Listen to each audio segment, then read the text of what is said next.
আলহামদুলিল্লাহ আপনি এখন অনেকটাই সুস্থ। আপনার রক্তের প্রয়োজন ছিল, আপনার বন্ধু আপনাকে রক্ত দিয়ে গেছে। আপনি চাইলেই এখন বাসায় যেতে পারবেন। আমার কোন বন্ধু রক্ত দিছে বলতে পারবেন?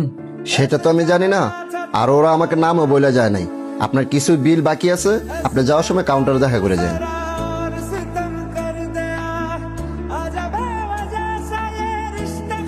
ভাই সবটা পরিশোধ করে দিছি, নিশ্চয় বাসার সময় অপেক্ষা করতেছে। তুই আগে আমার এটা কও, আমার রক্ত দিছে গাড়ায়। আপনার ও নেগেটিভ রক্তের লেগা অনেক ঘুরছি, না পাইয়া আপনার বন্ধু আশিকরে ফোন দিছি। আচ্ছা তুই মায়া করলে বাসায় যা, আমি আইতেছি। ভাই আপনার অসুস্থ শরীরে কই যান?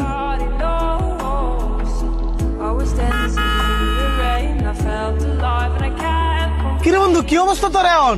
সরেনতে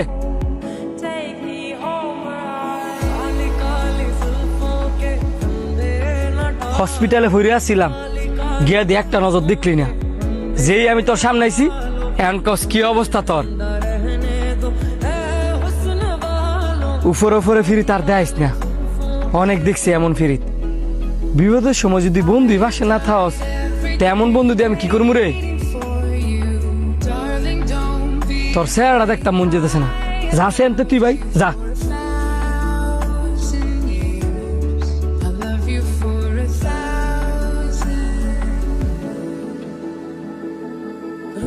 বন্ধু, হের লগে তোর খারাপ ব্যবহার করাটা উচিত হয় নাই। আমি যা করছি বুঝছি করছি। হ্যাঁ আমি আমার ঘনিষ্ঠ বন্ধু বানাইছি। আমি আর সবচেয়ে বেশি সময় দিছি। যেন গেছি হ্যাঁ সাথে করে নিয়ে গেছি। আমি হ্যাঁ যে সময় দিছি, আমার কোনো বন্ধুরে আমি এদূর সময় দিই নাই। তারপরেও দেখ, হ্যাঁ আমার একটা নজর হসপিটালে দেখতে যায় নাই, অথচ তুই আমার রক্ত দিয়েছস। আমি রক্ত দিয়েছি?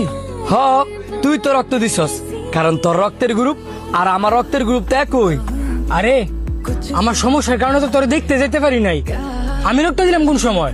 আর তোর রক্তের গ্রুপ যদি কারোর লগে মিললে থাকে, ওটা লেগে সানির লগে।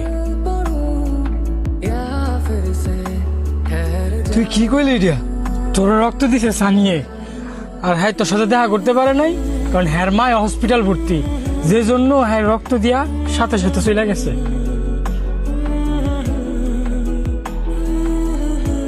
তুই থাক, আমি আইতাছি।